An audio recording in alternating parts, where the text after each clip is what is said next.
Hello all, welcome to rights official. ఈరోజు వేములవాడలోని ప్రముఖ photographer అయిన జింక శ్రీధర్ గారిని ఇంటర్వ్యూ చేయబోతున్నాం. ఫోటోగ్రాఫర్ యొక్క జీవన శైలి మరియు వాళ్ళ యొక్క ఆర్థిక పరిస్థితుల గురించి ఈ వీడియోలో తెలుసుకునే ప్రయత్నం చేద్దాం. హాయ్ అన్న. హాయ్ తమ్ముడు. అన్న, మీరు ఎన్ని సంవత్సరాల నుంచి ఈ ఫోటోగ్రఫీ ఫీల్డ్ ఉన్నారు? నేను గత 15 సంవత్సరాల నుంచి ఫోటోగ్రాఫర్గా నేను మార్కెట్లో ఉన్న తమ్ముడు. నేను 2009లో నేను 10th చదువుతున్నప్పుడు ఒక ఫోటోగ్రాఫర్కు ఉండే వాల్యూ వేరే ఉంటుండే. దాన్ని చూసి నేను చాలా ఆకర్షణీయతనైనా 2009 నుంచి నేటి వరకు అంటే సుమారుగా ఒక 15 సంవత్సరాల నుంచి ఫోటోగ్రాఫర్గా నేను మార్కెట్లో ఉన్నా. నాకు ఇది చాలా సంతోషాన్ని కలిగిస్తుంది. ఓకే అన్న, ఇప్పుడు మీరు పెళ్ళిళ్ళు తీస్తారు కదా, ఈ తీసే అమౌంట్ మీరు సీజన్ ఉన్నా సీజన్ లేకపోయినా మిగతా సీజన్కైనా అది వర్కౌట్ అవుతుంది అంటారా? అలా ఉండేది తమ్ముడు. ఈ సీజన్ అనేది మంచి ముహూర్తాలను మనం సీజన్గా చెప్పుకుంటాం. ఇదేంటంటే మనం తీసేది ఈవెంట్స్, అంటే శుభకార్యాలకు మనం ఈవెంట్స్కు మనం ఫోటోగ్రఫీ చేయడానికి వెళ్తాం. శుభకార్యాలు అనేటివి కొద్ది రోజులే ఉంటాయి, అన్ సీజన్ ఎక్కువ ఉంటాయి చాలా వరకు. ఈ శుభకార్యాలలో ఒక మంచి ముహూర్తాలలో ఒక 10 ఈవెంట్స్ వచ్చినాయి అనుకో, అందులో మనం 10 తీస్తామా లేదనేది తెలియదు. 10 మంచి రోజులు ఉన్నప్పటికీ అన్ని మనకు రాకపోవచ్చు. ఒకవేళ వచ్చిన 5 ఈవెంట్స్ను సక్సెస్ఫుల్గా తీయాలన్నా కానీ మనకు కొద్దిగా టైం పడుతుంది. ఒక్క రోజుకు ఒక డెకరేషన్ వేసే వాళ్ళకు ఒక రోజుతో అయిపోతుంది. అదే ఫోటోగ్రాఫర్ చూసినట్టయితే ఎంగేజ్మెంట్ నుంచి మొదలుకొని రిసెప్షన్, విందు వినోదాలు అయిపోయే వరకు అంటే సుమారు ఒక 5 రోజుల పని ఉంటుంది మాకు. ఆ విధంగా మేము ఈ ఉన్న పనిని చేసుకుంటూ ఒక 5 ప్రోగ్రాలు తీయడం జరుగుతుంది కావచ్చు. ఆ ప్రోగ్రాలతోటే మేము జీవితాంతం సరిపోయేంత సంపాదించుకునేది ఉండేది తమ్ముడు. మా తిండి మందం ఇంత, మేము సమాజంలో బతుకుతున్నామనే గుర్తింపు వేయడం వరకు బతకగలుగుతాం. అంతేగాని మీరు అనుకున్నట్టు ఒకటేసారి మేము 365 రోజులకు సరిపోయేంత సంపాదించుకోలేం తమ్మి. 5-6 లక్షలు పెట్టి 10 లక్షలు పెట్టి కెమెరాలు కొని అంత ఇబ్బంది పడుకుంటా తీసుడు ఎందుకు అంటారు మరి? ఇట్లా తమ్ముడు, ఇప్పుడు నేను మొదలే చెప్పిన, ఫోటోగ్రాఫర్ అనేది ఒక నైపుణ్యతతో కూడింది, అది ఒక కళ. అది ఎవరికి దక్కని ఒక గౌరవం, అరుదైన గౌరవం ఫోటోగ్రాఫర్కే దక్కుతుంది. ఎందుకంటే ఫోటోగ్రాఫర్ అనే వ్యక్తి ఒక ఫోటోను తీస్తే కొన్ని తరాల వరకు కూడా ఆ ఫోటోను భద్రపరుచుకుంటారు. అపురూపంగా భద్రపరుచుకున్న రోజులు కూడా ఉంటాయి. ఎందుకంటే మధుర జ్ఞాపకాలు ఫోటోలో బంధిస్తాం మనం ఏదైనా కానీ. ఇంతటి ప్రాముఖ్యత ఉండి వాళ్ళు ఎంతో, ఇప్పుడు ఒక కస్టమర్ అనే వ్యక్తి ఒక ఫోటోను అద్భుతంగా తీపించుకోవాలనే ఆలోచన వాళ్ళకు ఉంటుంది. మన ఆ ఫోటోను అద్భుతంగా తీయాలంటే మన దగ్గర ఎక్విప్మెంట్స్ అనేది పెద్దగా ఉండాలి. ఇప్పుడున్న టెక్నాలజీలో 4K దాటిపోయింది, 6K 8K టెక్నాలజీ ఇప్పుడు రన్ అవుతుంది. మనం వాటికి ధీటుగా మనం అవుట్పుట్ ఇవ్వాలంటే ఖచ్చితంగా లక్షల కెమెరాలు వాడవలసిన పరిస్థితి ఏర్పడుతుంది. అది తప్పదన్నట్టు. ఇప్పటి వరకు మీరు తీసిన పెళ్లిళ్ళలో చాలా ఇబ్బంది పడ్డ సంఘటన ఏమైనా ఉన్నాయా?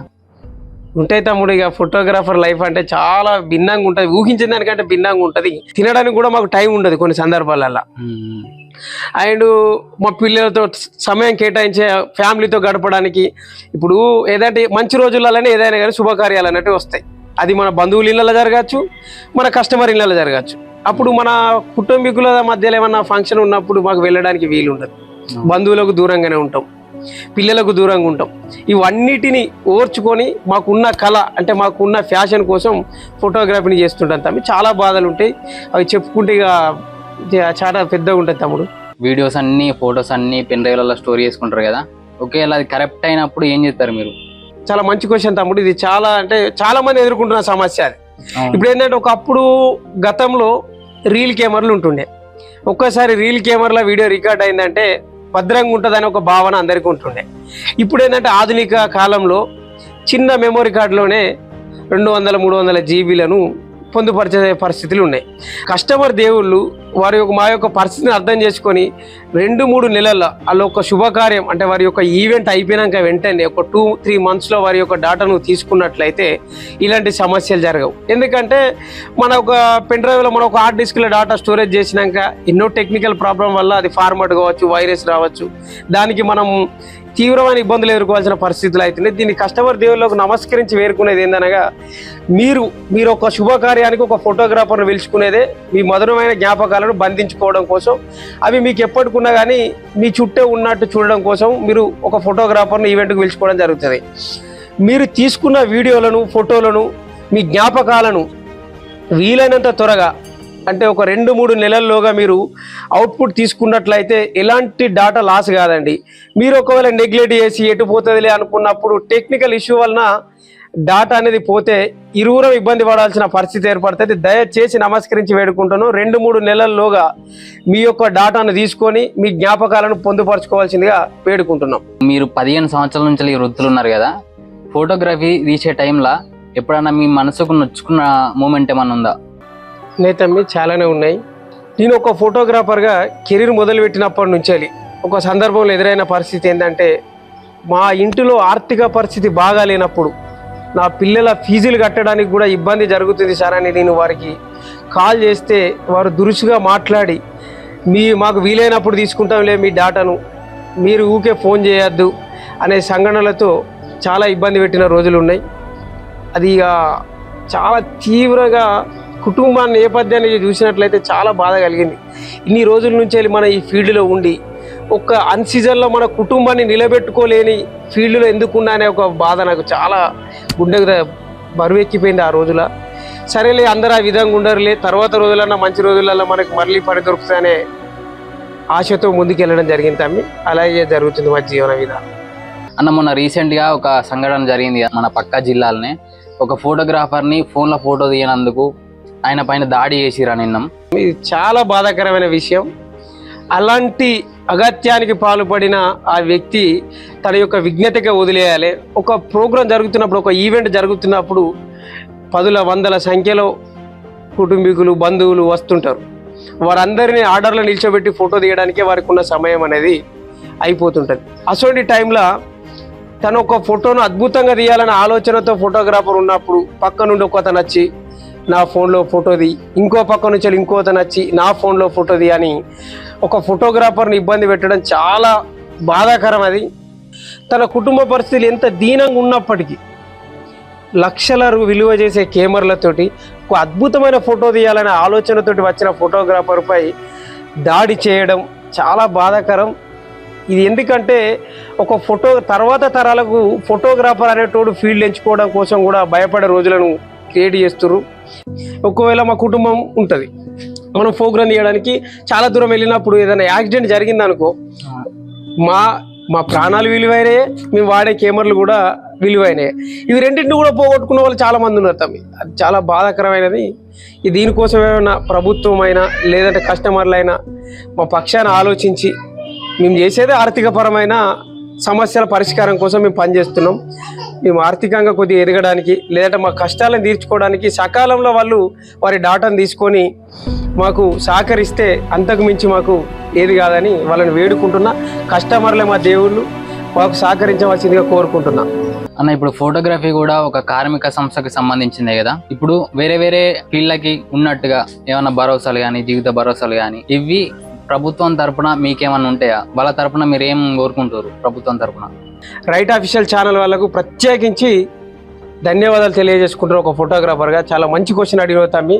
మాకు జీవితంలో ఎదుర్కొంటున్న ప్రతి సంఘటన గురించి మీరు చాలా వివరంగా అడుగుతున్నారు. దానికి నేను నా వరకునైతే ప్రయత్నించి చెప్పగలుగుతున్నాను తమ్ముడు.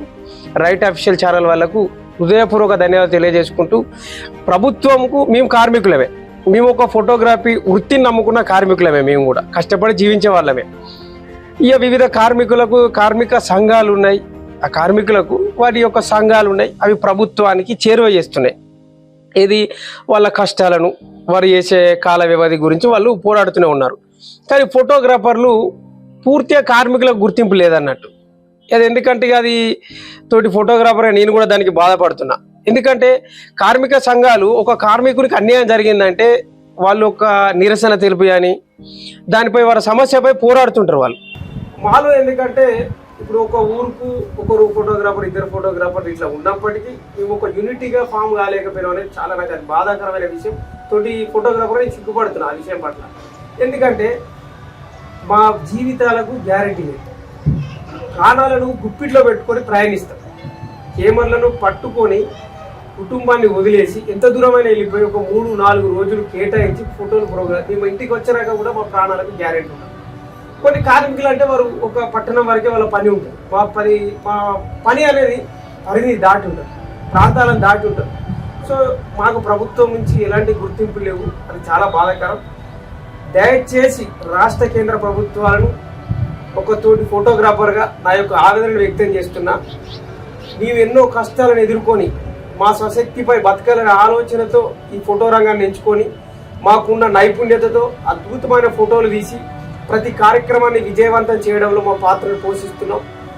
తోటి ఫోటోగ్రాఫర్లుగా మా యొక్క కష్ట సుఖాలను తెలుసుకుని, ఫోటోగ్రాఫర్ యొక్క కష్ట సుఖాలు తెలుసుకొని దీనికి కావాల్సిన కొన్ని రక్షణ బీమా లాంటివి కానీ కొన్ని రక్షణ కల్పించే పథకాలను ప్రభుత్వాలు మా కొరకు కూడా చూపెట్టాలని నమస్కరించి వేడుకుంటున్నా.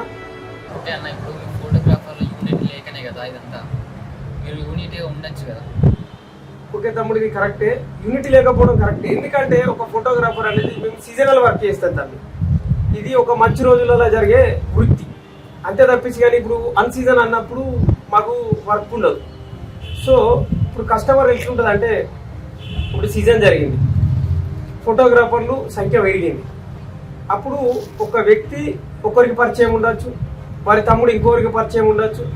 ఈ విధంగా కుటుంబంలో ఉన్న నలుగురు ఫోటోగ్రాఫర్లతో రిలేషన్ ఉంటుంది. ఎవరైనా కానీ మావాడు తీస్తాడు అనే మాట ఇచ్చుకుంటారు. అలా ఇచ్చిన సందర్భంలో జరిగేది ఏంటంటే ఎవరికో ఒకరికే వేయగలుగుతాం. ఆ విధమైన కోఆర్డినేషన్ లేక నలుగురికి మాట ఇచ్చి ఒకరే తీసే వారికి ఏంటంటే మిగతా ముగ్గురికి ఒక ఆర్డర్ తీసిన వ్యక్తి శత్రువుగా మిగిలిపోతున్నారు. ఇది ప్రధానమైన సమస్య. అందుకే మా దాంట్లో ఒకవేళ యూనిట్గా చేద్దామనేసరికి అది ఇన్ని రోజులు అన్ని సీజన్లో ఎన్నో కష్టాలు ఎదుర్కొన్నాం, ఈ ఈవెంట్తో కొన్ని రూపాయలు సంపాదించుకుందాం అనే అనుకున్న వ్యక్తికి నిరాశ మిగలడం వల్లనే కొంచెం యూనిటీ అనేది కాలేకపోతున్నాం అని నా యొక్క అభిప్రాయం. ఇప్పుడు మిగతా ఫోటోగ్రాఫర్లకి మా ఛానల్ తరఫున మీరేమైనా చెప్పాలనుకుంటున్నారా? ఫోటోగ్రాఫర్లారా, మనం ఒక కళను నమ్ముకొని జీవిస్తున్న వాళ్ళం. మనలో మనకు ఐక్యత పెంచుకొని సమాజానికి మరిన్ని మంచి ప్రోగ్రాలు అందిస్తూ వారి ముఖాల్లో చిరునవ్వు చిందించే విధంగా ఫోటోలు తీయడం మన బాధ్యతగా ఎలాగైతే అనుకుంటున్నామో, అదేవిధంగా మన కుటుంబాల నేపథ్యాన్ని, మనం అన్ సీజన్లో ఎదుర్కొంటున్న సమస్యలని మన దృష్టిలో ఉంచుకొని ఖచ్చితంగా మనం ఒక యూనిటీగా సంఘటితమై మన సమస్యలపై పోరాడాల్సిన అవసరం ఉంటుంది. తమ్ముడు ఇంతకుముందు అడిగిండు ఒక క్వశ్చన్, పక్క జిల్లాలో ఒక వ్యక్తి ఫోన్లో ఫోటోలు తీయలేడని చెప్పేసి తనపై దాడి చేసింది. ఇది ఒక ఫోటోగ్రాఫర్గా మనందరం, తెలంగాణ రాష్ట్ర ఫోటోగ్రాఫర్లు అందరం ఒకసారి ఆత్మ విమర్శన చేసుకోవాలి. ఏం జరుగుతుంది, ఫోటోగ్రాఫర్ల జీవితం ఏ విధంగా మారింది, దాడిల వరకు జరిగిపోతుంది, ఒక దాడి చేయడానికి కూడా వెనుకాడలేని పరిస్థితికి వస్తుంది. సో ఇప్పటికైనా మనకి ఇన్ని రోజులు జరిగిన ఐక్యమత్య లోపాన్ని గుర్తించుకొని మనం సంఘటితమై మన వృత్తిని కాపాడుకోవాలి, మన కుటుంబాన్ని కూడా కాపాడుకోవాలి అని చేతులు జోడించి వేడుకుంటున్నాను. ఒకవేళ ఏదైనా ఈవెంట్కి వెళ్తే ఒక 4-5 రోజులు కానీ వారం రోజులు కానీ అటు వెళ్తారు కదా, అప్పుడు ఏమైనా మీ ఫ్యామిలీని మిస్ అయిన సంఘటనలు? ఒక సంఘటన గుర్తు చేసుకున్నట్లయితే సార్ తమ్ముడు కళ్ళకి నీళ్ళు వస్తుంటాయి. అది చెప్పలేని బాధ. ఎందుకంటే నేను ఒక మనిషిని, ఫస్ట్ కుటుంబం కోసం నేను ఒక వివాహం చేసుకున్నా, కుటుంబాన్ని రక్షించుకుంటా కాపాడుకుంటానికి వివాహం చేసుకున్నాను. ఆ సందర్భంలో సంఘటన గుర్తు చేసుకున్నట్లయితే నేను ఒక ఫోటోగ్రాఫర్గా నేను ఒక ఈవెంట్కు దూరం వెళ్ళిపోయాను.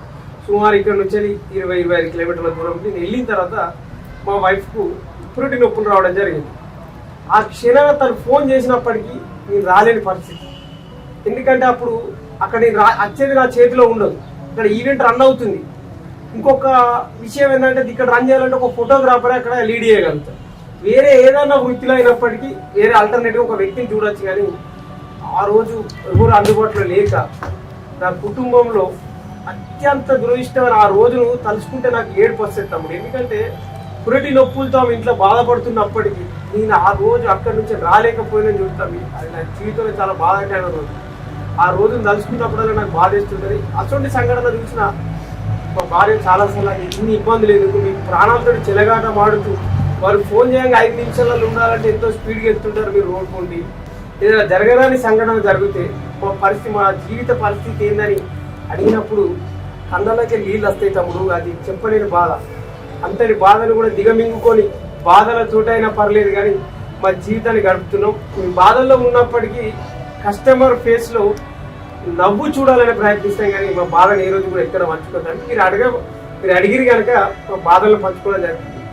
నాకు ఇంతవరకు తెలియదు అన్న ఇట్లాంటి సమస్యలు ఫోటోగ్రాఫర్లకు ఉంటాయని. కాకపోతే మీరు మీ విలువైన సమయాన్ని మా కోసం కేటాయించి మా ప్రేక్షకులకు కానీ మాకు కానీ ఇంత సమాచారం ఇచ్చినందుకు మీకు ప్రత్యేక ధన్యవాదాలు అన్న. మీకు కూడా ప్రత్యేక ధన్యవాదాలు తమ్మి. ఒక ఫోటోగ్రాఫర్ యొక్క ఆవేదనను ప్రపంచానికి పరిచయం చేయాలనే ఆలోచనతో మీరు మమ్మల్ని ఇంటర్వ్యూ తీసుకుని మా బాధలు తెలుసుకునే ప్రయత్నం చేసినందుకు రైట్ అఫీషియల్ ఛానల్ వాళ్ళకు హృదయపూర్వక ధన్యవాదాలు తెలియజేసుకుంటాను తమ్మి. Thank you. థ్యాంక్స్ తమ్మి.